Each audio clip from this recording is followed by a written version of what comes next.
Ciao a tutti amici di Un Sorriso in Più Family, bentornati.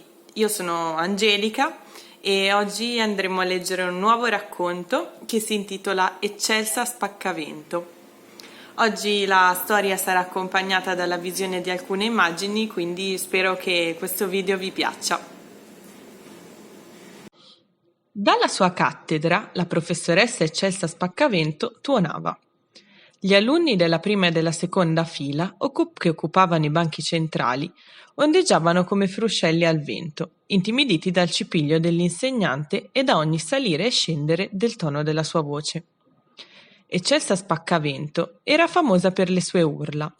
La prima cosa che doveva imparare ogni alunno della scuola media quando arrivava era come scegliere il banco in cui sedere, nel caso la sua sezione fosse stata la G.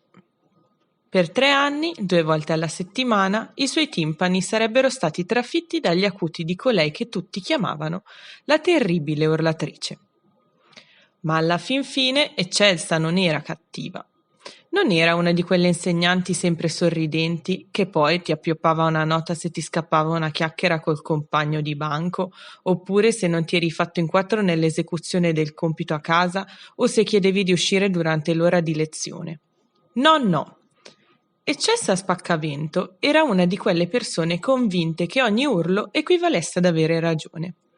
E urlava, convinta che ogni sua parola fosse più vera, meglio assimilata dai ragazzi, una garanzia per tenere desta la loro attenzione.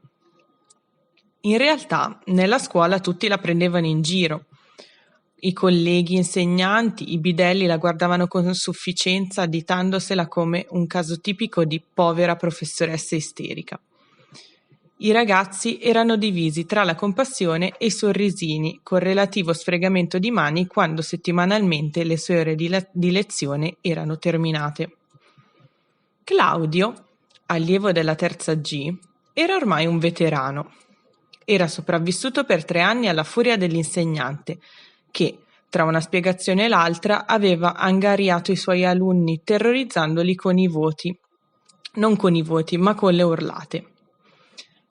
Claudio le aveva escogitate tutte per difendere il suo animo di ragazzino e soprattutto i suoi timpani. La soluzione migliore e definitiva era stata quella di seconda media di investire la sua mancetta settimanale nell'acquisto di una confezione di tappi auricolari. Perfetto! I decibel diminuivano e le urla della prof diventavano parole normali per le sue orecchie, tanto che riusciva a restare sempre attento e perfino ad apprezzare ciò che l'insegnante diceva.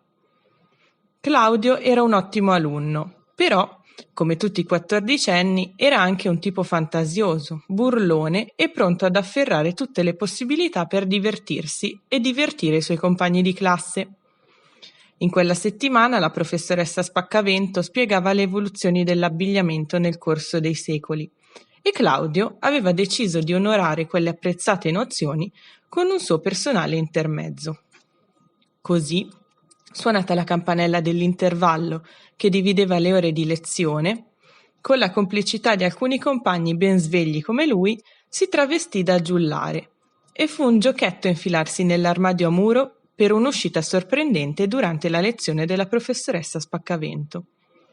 Terminata la ricreazione, infatti, quando il silenzio riavvolse gli alunni e le urla ricominciarono a sopraffare tutta la classe, nella disquisizione sul confronto tra gli eccessi di un abito settecentesco e la semplicità di un vestito del secondo Novecento, in una piccola pausa di silenzio, Claudio balzò fuori dall'armadio nello splendore del suo travestimento. Eccelsa Spaccavento, sopraffatta dallo spavento, rimase a bocca aperta, priva di parole e di urla.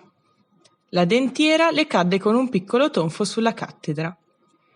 Gli allievi esplosero tutti in una sonora risata e Claudio, stupefatto da quanto stava accadendo, uscì di corsa dall'aula, attraversò tutto il corridoio, scese le scale in un battibaleno, aprì la porta della presidenza e si rifugiò tra le braccia della preside piangendo. Tra i singhiozzi e in un racconto confuso confessò piangendo ciò che aveva fatto e che le urla erano di gran lunga preferibili alla vista della bocca sdentata dell'insegnante. Ci volle un po' di tempo e tutta la pazienza della preside per capire quanto era accaduto e per risolvere la situazione. Placare la professoressa Spaccavento, sedare la classe ormai indisciplinata e pensare a una punizione giusta per Claudio non fu così facile. Alla fine tutto si risolse con le scuse di Claudio in lacrime che, da ragazzino intelligente qual era, si era accorto subito del guaio che aveva combinato e con il perdono concessogli dalla prof, che da quel giorno imparò, a sua volta, a mantenere un tono di voce più basso e rispettoso dei timpani altrui. E anche per oggi il video si conclude. Spero che questa nuova modalità vi sia piaciuta e noi ci vediamo la prossima volta. Ciao a tutti!